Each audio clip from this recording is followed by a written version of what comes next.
সুপ্রিয় দর্শক বন্ধু, আমি জ্যোতিষী জয়নাল আহমেদ। আশা করি আপনারা সকলেই ভালো আছেন। সুপ্রিয় দর্শক বন্ধু, যে সকল বন্ধুরা ইতিপূর্বে আমার এই চ্যানেলটি সাবস্ক্রাইব করেছেন তাদের প্রত্যেককে অসংখ্য ধন্যবাদ এবং কৃতজ্ঞতা জানাচ্ছি। যে সকল বন্ধুরা আমার চ্যানেলে নতুন যুক্ত হয়েছেন, এখনো আমার চ্যানেলটি সাবস্ক্রাইব করেননি, বিনীত আহ্বান জানাচ্ছি আমার এই চ্যানেলটি সাবস্ক্রাইব করার জন্য, পাশে থাকা অল বেল আইকন বাটনটি ক্লিক করার জন্য, যাতে আমার পরবর্তী সকল ভিডিও সবার আগে দেখতে পারেন। সুপ্রিয় দর্শক বন্ধু, আমার ভিডিও আপনাদের কাছে তথ্যবহুল মনে হলে ভিডিওতে লাইক দিবেন, শেয়ার করবেন এবং কমেন্টস করবেন। আমার পরবর্তীতে কোন ধরনের ভিডিও দেখতে চান এই ভিডিওর কমেন্টস বক্সে আপনাদের মতামত জানাবেন। আপনাদের মতামতের উপর ভিত্তি করে আমি আমার পরবর্তী ভিডিওর টপিকস নির্ধারণ করব। সুপ্রিয় দর্শক বন্ধু, আজকের বিষয় হস্তরেখায় বিয়ের আগে নাকি বিয়ের পরে আপনি ধনী হবেন। হাতের তালুতে কোন চিহ্ন থাকলে বিয়ের আগে বা বিয়ের পরে আপনি ধনী হবেন? এই প্রশ্নটি অনেক মানুষ করেন। আগেরকার যুগের মুরব্বীরা বলতেন যে ছেলেকে বা মেয়েকে বিয়ে দিলে উন্নত করে বিয়ে দিতে হবে, বা বিয়ে করলে ছেলে ধনী হতে পারে, সংসারী হতে পারে, ছেলে কাজের কারণে মনোযোগ দিতে পারে। এই কথাগুলো বর্তমান যুগে এসেও অনেকটাই সত্য প্রমাণিত হচ্ছে। আর জ্যোতিষ শাস্ত্র হচ্ছে 96% সম্ভাবনার কথা বলে। হস্তকরতলে একটি মানুষ সম্পর্কে অনেক তথ্য বলা যেতে পারে। বরাবরের মতো আমি আপনাদেরকে হাতের আঙ্গুল পরিচয় করিয়ে দিব। এই যে আঙ্গুলটি আপনারা দেখতে পাচ্ছেন, এটি হচ্ছে বৃদ্ধাঙ্গুল, যেটিকে আমরা বৃদ্ধাঙ্গুল বলে থাকি, ব্যানাসের আঙ্গুল বলে থাকি, শুক্রের আঙ্গুল বলে থাকি। এই ফিঙ্গারটি হচ্ছে তর্জনী আঙ্গুল, যেটিকে আমরা জ্যোতিষশাস্ত্রে বৃহস্পতি আঙ্গুল বলে থাকি। এটি হচ্ছে মিডল ফিঙ্গার, যেটিকে জ্যোতিষশাস্ত্রে শনির আঙ্গুল বলে থাকি। এটি হচ্ছে রবির আঙ্গুল, যেটিকে জ্যোতিষশাস্ত্রে অনামিকা ফিঙ্গার বলে থাকি।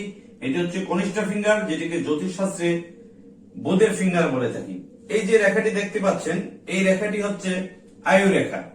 এই যে রেখাটি দেখতে পাচ্ছেন, এটি হচ্ছে ভাগ্য রেখা। এই যে রেখাটি দেখতে পাচ্ছেন, এটি হচ্ছে হৃদয় রেখা। এই যে রেখাটি দেখতে পাচ্ছেন, এটি হচ্ছে মার্শাল রেখা। সুপ্রিয় দর্শক বন্ধু, এই যে দুটি রেখা দেখতে পাচ্ছেন, এই দুটি রেখা হচ্ছে বিবাহ রেখা। এখানে রবির আঙ্গুলের নিচে, এই রবির আঙ্গুলের নিচে আমি একটা রেখা দিলাম, দাগ দিলাম। এই যে রেখাটি যদি হৃদয় রেখায় কোন জাতক জাতিকা একত্র থাকে, শনি এবং রবির মাঝামাঝি ভাগ্য রেখার পাশাপাশি কোন রেখা হৃদয় রেখা পর্যন্ত আসে, সেই জাতক বিয়ের পরে ধনী হবেন নিশ্চিত করে বলা যেতে পারে। বিয়ের পরে তার আর্থিক উন্নতি হবার প্রবল সম্ভাবনা আছে।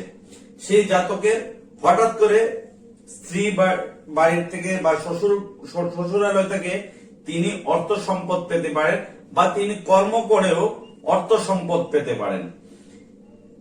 এই জাতক বিয়ের পরে তিনি ধনী হবেন এটি নিশ্চিত করে বলা যেতে পারে, যদি এই জাতক সুকর্ম করে থাকেন, সৎ কর্ম করে থাকেন, তাহলে তিনি নিশ্চিত ধনী হবেন। কিন্তু যদি এই জাতকের এই বৃদ্ধাঙ্গুলির এই স্থানে ক্রস চিহ্ন থাকে, এই ধরনের ক্রস চিহ্ন থাকে, এছাড়া বৃদ্ধাঙ্গুলির এই জায়গাটিতে জাল চিহ্ন থাকে, যেটিকে আমরা মুদ্রা চিহ্ন বলে থাকি, যদি মুদ্রা চিহ্ন থাকে, তাহলে এই জাতকের বিয়ের পরে অভাব অনটন শুরু হবে। কথা হচ্ছে বিয়ের পরে স্ত্রী দ্বারা তিনি কোনোভাবেই অর্থশালী হতে পারবেন না। বিয়ের পরে তার অভাব অনটন লেগে থাকবে, একটার পর একটা। কোনোভাবেই তিনি অর্থ সম্পদ উপার্জন করতে পারবেন না। কিন্তু তিনি খুব পরিশ্রমী হবেন, পরিশ্রম করলে পরিশ্রম অনুযায়ী তিনি সাফল্য লাভ করতে পারবেন না। যদি এইখানে বৃদ্ধাঙ্গুলিতে মুদ্রা চিহ্ন থাকে, এইখানে ক্রস চিহ্ন থাকে, যদি কোনো জাতক জাতিকার এই মঙ্গলের স্থানে ক্রস চিহ্ন থাকে, চন্দ্রের স্থানে যদি ক্রস চিহ্ন থাকে, তাহলে শ্বশুর বাড়ি থেকে তিনি প্রচুর অর্থ সম্পদ পাবেন। এরকম হতে পারে তার স্ত্রী তার শ্বশুরের একমাত্র কন্যা, সেক্ষেত্রে তিনি শ্বশুর বাড়ি থেকে প্রচুর অর্থ সম্পদ পাবেন এবং শ্বশুরের টাকায় তিনি ধন সম্পত্তির মালিক হবেন। আমাদের সমাজে হয়তো অনেককে আপনারা দেখেছেন, আমার ভিডিওর তথ্যের সাথে আপনারা মিলিয়ে দেখবেন, অনেক পুরুষ আছেন যে একটি পরিবারের একটি মেয়ে, ওই মেয়েকে বিয়ে করে ছেলে প্রচুর ধন সম্পত্তির মালিক হয়েছেন। তিনি রাজার হালতে চলেন, রাজার হালতে বসবাস করেন, শ্বশুরের টাকা দিয়ে ব্যবসা বাণিজ্য করে আজ তিনি অর্থশালী হয়েছেন। যদি চন্দ্রের স্থানে ক্রস চিহ্ন থাকে। যদি কোন জাতক জাতিকার এই বিবাহ রেখাটি রবির এই যে রেখাটি আছে এই রেখা পর্যন্ত চলে যায়, তাহলে নিশ্চিত করে বলা যায় স্ত্রীর সাথে তার সম্পর্ক ভালো যাবে এবং শ্বশুর বাড়ি থেকে তিনি প্রচুর অর্থ সম্পদের মালিক হবেন। এবং এই জাতক যদি বিয়ে করেন 25 বছর, 27 বছর অথবা 33 বছর বয়সে বিয়ে করেন, তাহলে এই জাতক অবশ্যই ধনী হবেন। যদি 25 বছর, 27 বছর বা 33 বছর এই 3টি বছর বয়সে তিনি বিয়ে করেন, তাহলে তিনি নিশ্চিত করে বিয়ের পরে ধনী হবেন। তিনি যদি 25-এর আগে বিয়ে করে ফেলেন, তাহলে কিন্তু তিনি ধনী হতে পারবেন না। কারণ 25, 5 আর 2 হচ্ছে 7 সংখ্যা, 7 আর 2 হচ্ছে 9 সংখ্যা, 3 আর 3 হচ্ছে 6 সংখ্যা।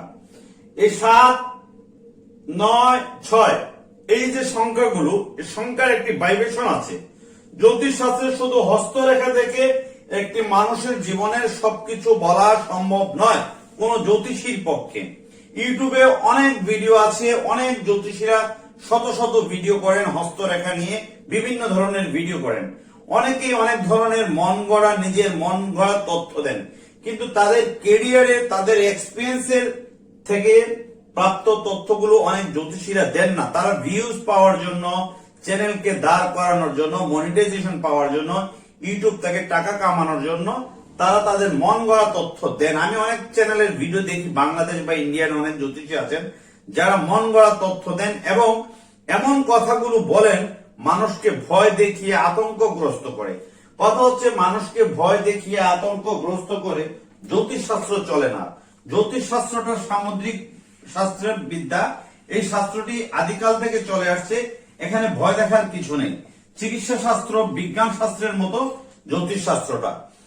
জ্যোতিষ শাস্ত্রের পাশাপাশি হস্তরেখা বিচারটি মোস্ট ইম্পর্টেন্ট। একজন জাতক জাতিকার জ্যোতিষ শাস্ত্র দেখার প্রথম পদক্ষেপটি হচ্ছে হস্তরেখা বিচার, এরপরে হচ্ছে সংখ্যা তত্ত্ব বিচার। সংখ্যা তত্ত্ব বিচার, সংখ্যা তত্ত্ব বিচার, সংখ্যা তত্ত্ব বিচার যে যারা ইংরেজি মাসের জন্ম তারিখ জানেন না, নিজের জন্ম তারিখ জানেন না, অনেক জাতক আছেন যারা ইংরেজি নিজের জন্ম তারিখ, জন্ম সময় এইটি জানেন না, অনেকের বাবা মা লিখে রাখেনি, তাহলে এই জাতকের কি হাত দেখিয়ে বিচার করা সম্ভব? হাত দেখার পাশাপাশি এই সংখ্যা তত্ত্ব বিচারটি করতে হবে। আমার চেম্বারে যে সমস্ত ক্লায়েন্ট আসেন, আমি তাদেরকে প্রশ্ন করি, আপনি এই সংখ্যাটি বলুন 1 থেকে 99 এর মধ্যে, 1 থেকে 299 এর মধ্যে বা 1 থেকে 9 এর মধ্যে একটি সংখ্যা বলুন। যারা আমার আজকে ভিডিওটি দেখছেন, যারা আমার কাছে এসেছেন, তারা জানেন যে আমার অ্যাস্ট্রোলজি আমি কোন থিসিসে অ্যাস্ট্রোলজি আমি আমার ক্লায়েন্টদেরকে বোঝাই, আমার ক্লায়েন্টদেরকে কিভাবে আমি তাদেরকে পজিটিভ এনার্জি দেওয়ার জন্য তাদেরকে প্রিডিকশন করি। আমার প্রিডিকশন অন্যান্য জ্যোতিষীদের প্রিডিকশনের থেকে একটু ভিন্ন, কারণ আমি সময় নিয়ে কাজ করার চেষ্টা করি। তাড়াহুড়া করে 10 মিনিটে আমার 2টি রুগী দেখা না দেখে আমি 20 মিনিটে একটি রুগী দেখবো। এই তাড়াহুড়া বিচার করলে অনেক সময় দেখা যায় সঠিক রোগ ফাইন্ড আউট করা যায় না। আর সঠিক রোগ যদি কোনো জাতক জাতিকার ফাইন্ড আউট না করতে পারেন, সঠিক সমস্যাটি যদি উদ্ঘাটন না করতে পারেন, তাহলে সেই জাতক জাতিকে আপনার কাছে আসা মানে তার ব্যর্থতা, সে সাকসেসফুল হতে পারলো না। এছাড়া যদি কোন জাতক জাতিকার ক্ষেত্রে এই বিচারগুলো প্রয়োজন, আমি বরাবরের মতো আমি আমার পেটটি দেখাচ্ছি আপনাদেরকে। যারা আমার চ্যানেলে নতুন যুক্ত হয়েছেন তাদের উদ্দেশ্যে এই পেটটি দেখানো। জন্মকুণ্ডলী, একজন জাতক জাতিকার জন্মকুণ্ডলীটা মোস্ট ইম্পর্টেন্ট। আপনার জন্ম তারিখ জানা থাকলে, জন্ম সময়, জন্মসাল জানা থাকলে, চন্দ্র, রবি, শনি বা মঙ্গল বা বুধ বা শুক্র বা রাহু বা বৃহস্পতি বা প্লুটো বা কেতু কোন ঘরে বসা আছে বর্তমানে, কোন প্ল্যানেটের জন্য আপনার সমস্যাগুলো হচ্ছে, কোন প্ল্যানেটের জন্য আপনি ধনী হতে পারছেন না, কোন প্ল্যানেটের জন্য আপনি ব্যবসায়, কর্মকাজে বা বিভিন্ন সমস্যায় ভুগছেন বা চাকরিগত সমস্যায় ভুগছেন। এরপরে আপনার জন্মকালীন বিংশোত্তরী দশা, অন্তদশা বিচার করা প্রয়োজন, নবাংশ বিচার করা প্রয়োজন। নবাংশ বিচার করলে আপনি বুঝতে পারবেন যে আপনি শ্বশুর বাড়ির থেকে অর্থ সম্পদ পাবেন কিনা, আপনার ভাই বোনদের সাথে আপনার সম্পর্ক ভালো যাবে কিনা, আপনার পিতার সম্পত্তি আপনি পাবেন কিনা বা আপনি নিজের সম্পত্তি করতে পারবেন কিনা। বা বন্ধু বান্ধবদের সাথে আপনার সম্পর্ক ভালো যাবে কিনা, এটি কিন্তু নবাংশ বিচার করে সম্ভব। এরপরে রাশি, লগ্ন, বার, তিথি, নক্ষত্র, বর্ণ, এই বিচারগুলো প্রয়োজন। সর্বশেষ নবতারা চক্র, এখানে লেখা আছে নবতারা চক্র। নবতারা চক্র বিচারটি করা প্রয়োজন। এটি হচ্ছে আমার প্যাড। আমি আমার প্রত্যেকটা ক্লায়েন্টকে এভাবে আমার প্যাডে লিখে দেন, এভাবে আমি আমার প্রত্যেকটা ক্লায়েন্টকে প্যাডে লিখে দেই যে আপনারা এভাবে বিচার করাবেন। কারণ জ্যোতিষ শাস্ত্রটা কিন্তু খুব বহুল শাস্ত্র এবং এটি প্রাচীন শাস্ত্র। এটি কিন্তু শিকার শেষ নেই। 2, 5, 10 মিনিটে কখনো জ্যোতিষ শাস্ত্র হয় না। অনেক জ্যোতিষীরা তাড়াহুড়া করে 2টি 5টি রত্নপাথর প্রেডিকশন করেন। আসলে রত্নপাথর প্রেডিকশন করার ক্ষেত্রে অনেক কিছু ভেবে চিন্তে করতে হয়। শুধু রত্নপাথর প্রেডিকশন ছাড়াও একটি মানুষকে যদি আপনি পজিটিভ এনার্জি দেন যে আপনি এভাবে চললে আপনি ভালো হবে, এইভাবে চললে আপনার গ্রহের সমস্যা থেকে মুক্ত থাকতে পারবেন, বা আপনার আগামী দিনগুলো এইভাবে প্ল্যানিং সাজালে আপনার উন্নতি হবে। শুধু রত্নপাথর দিয়েই তার প্রতিকার করা সম্ভব নয়। প্রতিকার অনেকভাবেই করা যায় যদি সঠিক ভাবে জ্যোতিষী করা যায়। সুপ্রিয় দর্শক বন্ধু, আমার আজকের বিষয়টি ছিল বিয়ের আগে নাকি বিয়ের পরে আপনি ধনী হবেন। এই জাতকটির যদি বৃদ্ধাঙ্গুলিতে মুদ্রা চিহ্ন থাকে এবং ক্রস চিহ্ন থাকে তাহলে তার আর্থিক উন্নতি হতে পারে, কিন্তু শ্বশুর বাড়ির ক্ষেত্রে বা স্ত্রীর সাথে তার মনোমালিন্য হতে হবে। আর বিবাহ রেখাটি যদি রবি আঙ্গুল পর্যন্ত চলে যায় এবং লাইফ লাইন পর্যন্ত চলে যায় তাহলে সেই জাতক শ্বশুরালয় থেকে প্রচুর ধন সম্পত্তির মালিক হবে, এটি নিশ্চিত করে বলা যেতে পারে। হস্তরেখা বিচার, সংখ্যাতত্ত্ব বিচার, প্রত্যেকটি বিচার সঠিকভাবে বিচার বিশ্লেষণ করে একটি মানুষকে প্রেডিকশন করা প্রয়োজন আমি মনে করি। কারণ এখনকার যুগের যারা জ্যোতিষীরা আসছেন, প্রত্যেকটা জ্যোতিষী খুব ভালো জ্যোতিষী আমাদের দেশে আসছেন এবং খুব হায়ার এডুকেটেড জ্যোতিষীরা। আর কিছু জ্যোতিষীরা আছেন মাজারের বেশ ধরে বিভিন্ন মাজারের খাদেম বা বিভিন্ন নাম ব্যবহার করে এই ধরনের পাথর ব্যবসায়ীরা, এরা হচ্ছে মূলত পাথর ব্যবসায়ী। এরা ব্যবসাকে বা নিজেদের আখের গুছানোর জন্য জ্যোতিষ সেজেছেন। বিভিন্ন জায়গা থেকে বিভিন্ন কনফারেন্স থেকে সার্টিফিকেট নিয়ে এরা জ্যোতিষ সেজে মানুষের সাথে প্রতারণা করেন।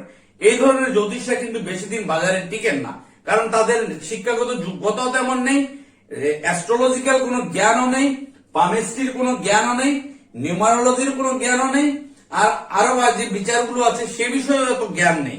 তাই তারা 4টি 5টি রত্নপাথর লিখে দেন।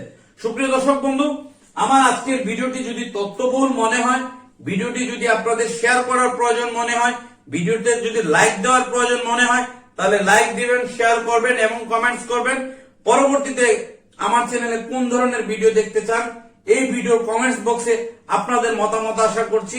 যারা আমার চ্যানেলে নতুন যুক্ত হয়েছেন, এখনো আমার চ্যানেলটি সাবস্ক্রাইব করেননি, আমার চ্যানেলটি সাবস্ক্রাইব করে নিন, পাশে থাকা অল বেল আইকন বাটনটি ক্লিক করে নিন। আপনারা সকলেই ভালো থাকুন।